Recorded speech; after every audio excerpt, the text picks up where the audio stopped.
Apple offering discounts in China ahead of the upcoming Chinese New Year. This comes as the iPhone maker faces increasing competition from Chinese smartphone maker Huawei. Now, Apple is giving customers about $68 off of the iPhone 16 Pro and the 16 Pro Max, as well as smaller discounts for other models here. Shares right now pre-market, they're lower by about 0.6%. The reason that this is such a big deal and the significance of this is because Apple is a company that does not and historically has not had a past of offering discounts, especially here in the US. And so for them to be doing it in other regions really goes to show how much they're trying to attract net new customers and retain existing ones, hoping for a super cycle of upgrades as well. It's fascinating to see this come off the back of Huawei cutting prices for some of their higher end devices as well this week. Their mobile phones were cut by up to 3,000 yuan. That's about $411 over the weekend here leading into this week. So perhaps that is something that gave Apple the final push. I'm sure that this was already in the works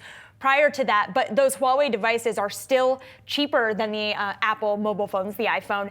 And also it's that homegrown element that we've seen time and time again is so important to buyers in China. And we see that continuing to be a positive lift to not only the likes of Huawei, but also the likes of BYD. It ties into our last conversation. And we continue to see incentives not only from those Chinese companies, but also from the government there that is coming up here potentially. Some of that stimulus could also lead to more purchasing at the likes of Huawei. The year of the snake, set to be a wild one.